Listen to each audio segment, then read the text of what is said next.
What's up, everybody? It's your boy TGK here with Mr. Sylvester, and today we're going to talk about how we could fix the Dallas Mavericks with the current roster that they have. And that boils down to the lineups, the rotations, the starters, and who coming off the bench. So without further ado, let's go ahead, let's get it started.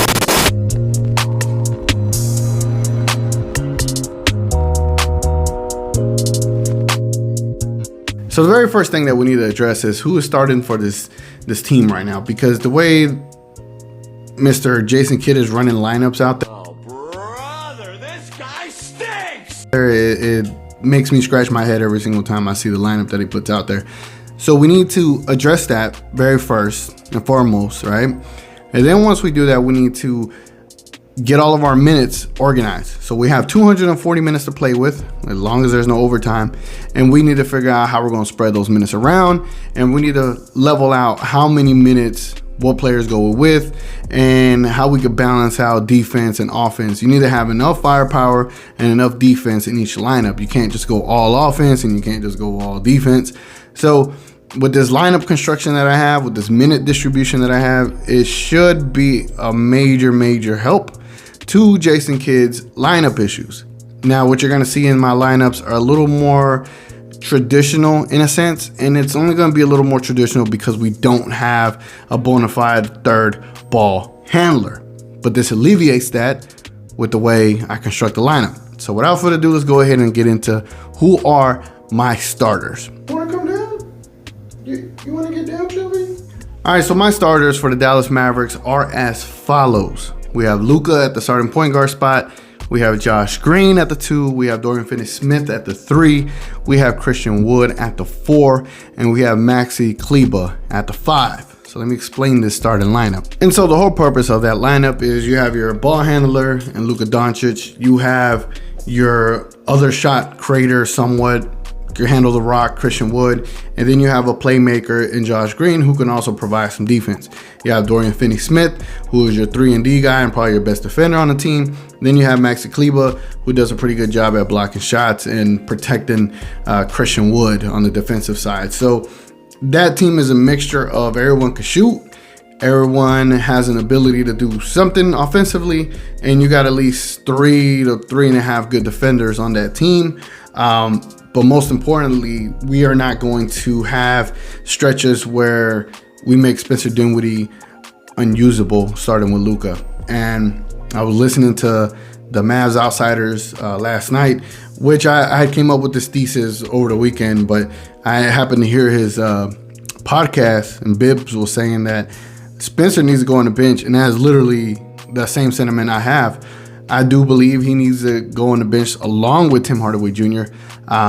Solely for this reason, and it's because he does come out there with Luka, and plenty of times he's just standing in the corner waiting for a shot, and you are underutilizing his minutes and underutilizing his talent if you're going to make him a spot-up shooter. That could be Josh Green, that could be Tim Hardaway, that could be anybody else except your second ball handler.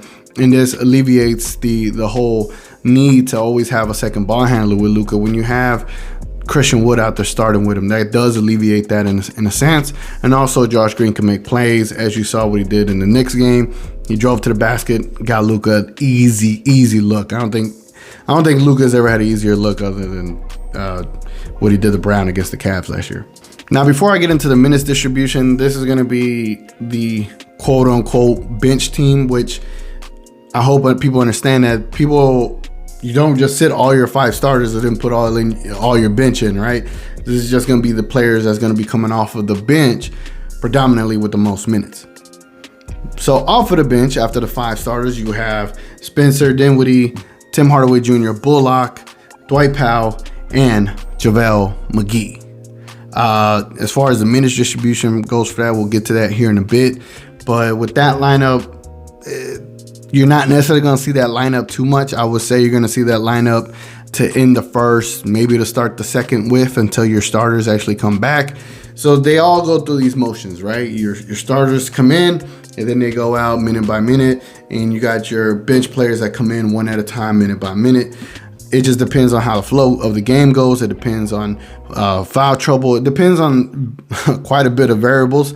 But in this sense, we are talking in hypotheticals, right? But I do 100% believe this could help the Dallas Mavericks quite a bit, and Jason Kidd in his lineup rotations. I don't care that Tim Hardaway Jr. had a hell of a night in New York. He tends to do that against the Pistons and the Knicks. I want to see him do that against anybody else, and also against the opponents in the playoffs. But he doesn't tend to do that. So if he could stay consistent like this, maybe we could, ship him for something else. But we have 240 minutes to distribute all of this, right?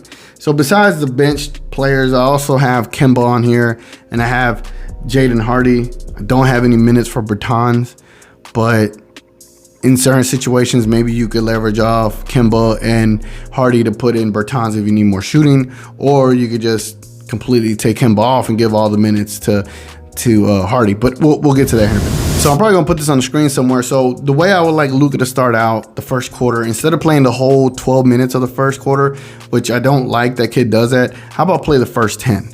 Play the first 10, then you come in the second quarter with 8 minutes to go, and then you start the second half for the first 8 minutes, and then you end the fourth quarter with the last 10 minutes to go. I think it's a better situation versus the whole first quarter, half of the second,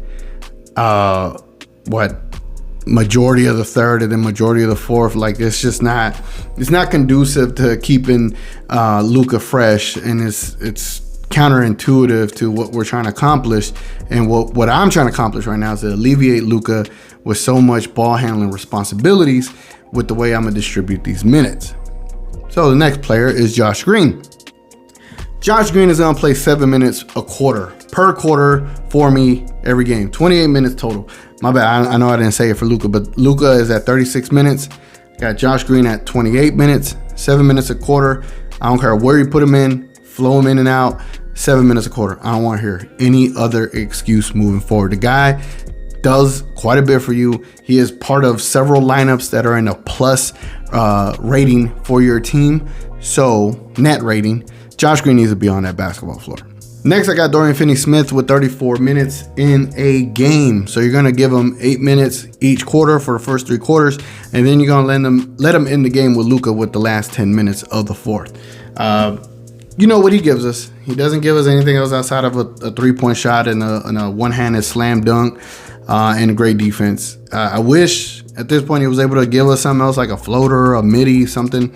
The other day against the Knicks, he tried it, and it just didn't really work, unfortunately. But he's definitely needed in this lineup, and you're going to want to give him those 34 minutes. Next player is Christian Wood. I got him at 32 minutes a game. Give him 8 minutes each quarter.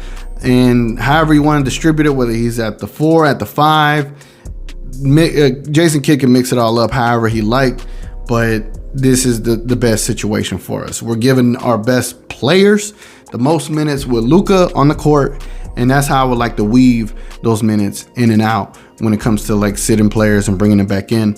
I want to make sure that they're paired up with Luka as much as possible.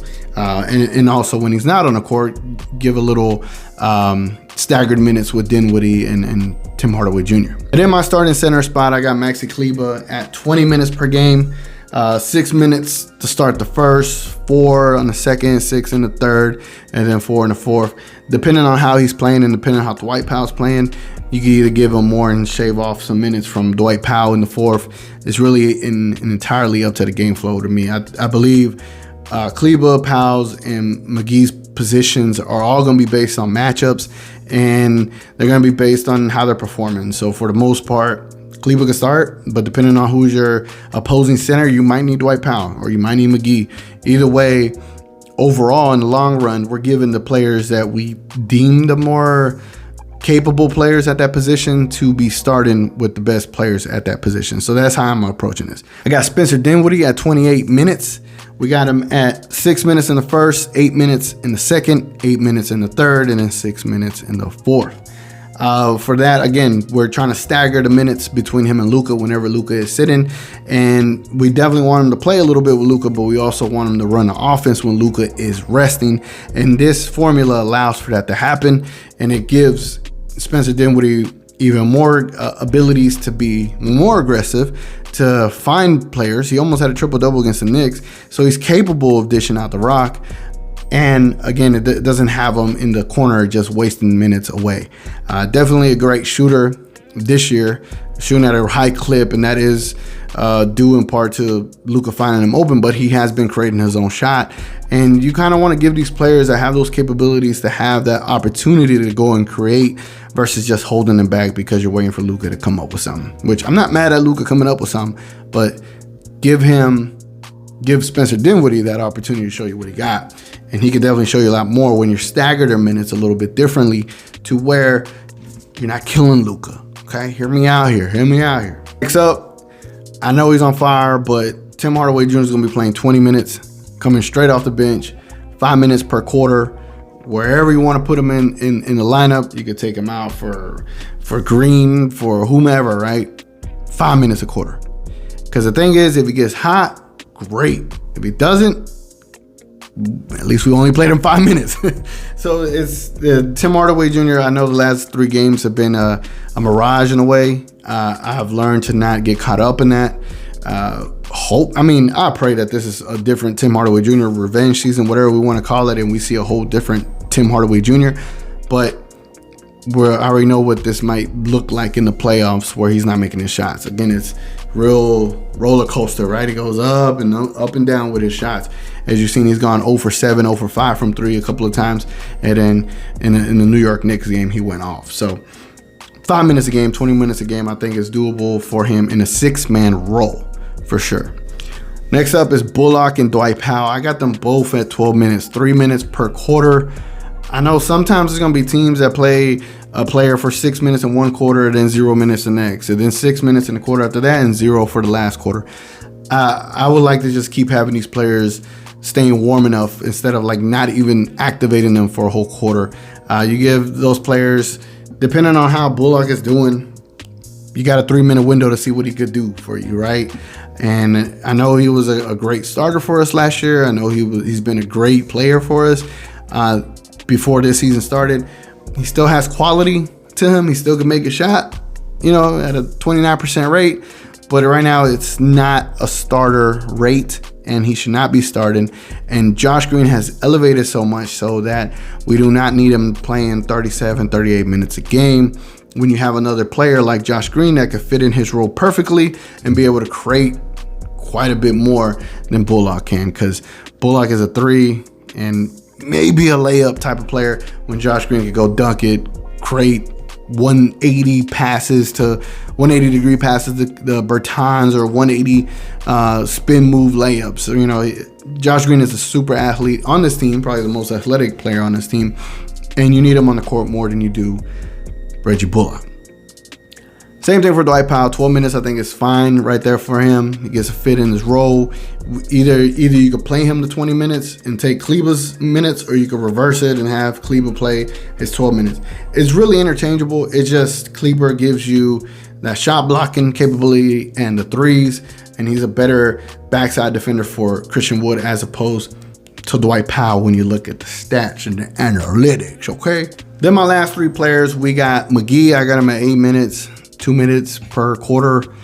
You can give them all 8 minutes in the first and then bench him the rest of the game. It don't matter wherever you want to fit this in at and spread out the minutes elsewhere.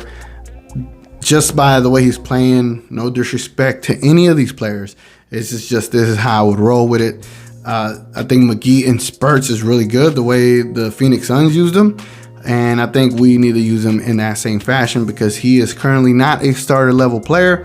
And he is definitely not a 15-minute player per game either. So we're going to give him 8 minutes, 2 minutes a quarter, see what he can rock with that. And then the last 2 players are Kemba Walker and Jaden Hardy. I was kind of torn between this because I really want Hardy to get all 10 minutes. But I know if it was my team, I would give them all. And I know this video is about me trying to fix the Mavs. But I have to be realistic in knowing that I just can't straight up say all the 10 remaining minutes, which up until this point we're at 230 minutes. I can't just say all the 10 remaining minutes are going to go to Hardy, as much as I would love to say that. I can't, but I know some of those minutes are going to go to Kemba, and we'll see how Kemba does. If Kemba comes out here and playing like dog poop water, then yeah, give the remainder of the minutes to Hardy. If not, then you can split it between them 5 and 5. I wanted to give Bertans some minutes, but at a certain point, you got to start looking to developing players and giving yourself an ability to give Spencer Dinwiddie and Luka maybe 3 to 4 minutes, 5 minutes here where they're not handling the rock, which Kemba at a healthy level could definitely fill in that role. It's just, I'm not quite sure, but between those two players, you can give them 5 minutes each, or you can just give them that remaining 10, or you could use that remaining 10 and give it to Tim Hardaway Jr. or Bullock. But I already know that Jason Kidd is not going to use this lineup. But if he were to ever run into this video, please know this is with the highest of interest and in the best interest of the Dallas Mavericks to be successful. So if you see this, it's not that I'm smarter than you. It's not that I'm trying to outsmart you.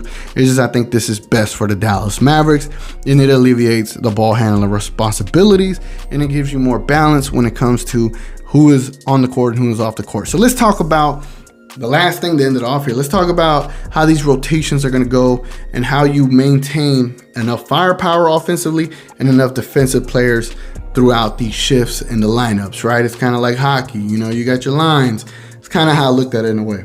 All right, so when we talk about how we want to distribute, which minutes go to who and how you maintain balance as far as your offensive weapons and your defensive weapons. Again, your starters are going to start like Luka, Green, Dorian Finney-Smith, Christian Wood, and Kleba. And then throughout the 6th, 7th, and 8th minute, those lineups can change whenever you're inserting Spencer Dinwiddie, Tim Hardaway Jr., Reggie Bullock, Dwight Powell.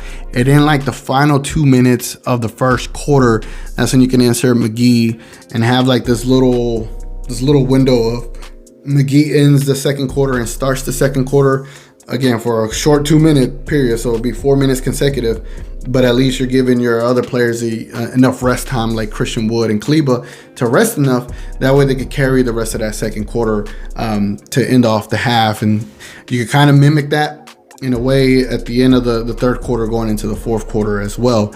But that's how I would look at it. You're always either going to have Luka, Green, and Dorian Finney-Smith and Christian Wood on the court, or you're going to have Spencer Dinwiddie, Bullock, Wood, and Luka and Powell on the court. You're going to have Green, Powell, Luka, Dorian Finney-Smith, and Wood, or you can have your utmost worst potential lineup in a Spencer Dinwiddie, Tim Hardaway Jr., Bullock, DFS, and McGee, or even worse lineup offensively. You could have Spencer, TSJ, Bullock, Powell, and McGee. And again, we're literally, when we talk about the worst lineups, potential lines, we're only talking a minute or 2 minutes, and it's not to end the fourth quarter, and it's not to start any games. Again, we're looking at trying to level out how many minutes these players are playing. That way they're at their max potential and their max efficiency potentially towards the end of the game. Now, whenever you want to fit in Hardy and Kemba within these minutes, within any of these quarters, to me, I would like to end them put them in the game towards the end of the first half, see what they could give us. There's a spark. Unless we start out extremely slow in the game and then none of our starters or none of our bench players do anything, insert them in immediately to see what spark they could give us. But definitely finding a spot for them to be able to play in the game if it's possible, and if it's a blowout for sure. But if not, you're gonna take those minutes and give it to your main starters or your contributing role players. Regardless, the minutes for Kemba and Hardy in this scenario is a lot more fluid than it would be otherwise, as opposed to what we're going to see. Because what we're going to see with the current team and the current coach and how stubborn they could be, you're going to see Kemba for probably 10 to 14 minutes, depending when and depending if his knee is good. But apparently his knee is not good. But there's a lot I could get into anyway. So yeah, I know there was a lot there. Let me know what you think in the comments below. I definitely want to see what y'all think, what y'all senses of this team is, what you think can improve this team. I'm just trying to shoot this out there and see if this could make it somewhere, which is, I'm a dreamer at the end of the day. And I love basketball to death, and I also love the Dallas Mavericks. I'm a Mavs fan for life. So anytime I come up with something, it's always going to be in the best interest of the team. So let me know what y'all think. Let me know what y'all think. Let me know what y'all think about this rotation, the starting lineup, and what would you do differently as opposed to mine. I'm pretty sure I'm gonna read a lot of good comments, and probably better suggestions than even mine is concerned. We're not talking about trades. We're not talking about offseason pickups. We're literally talking about the current Mavericks team as constructed right now and what we could do to improve this team. Anyway, guys, been your boy TGK. I'll catch y'all on the next one.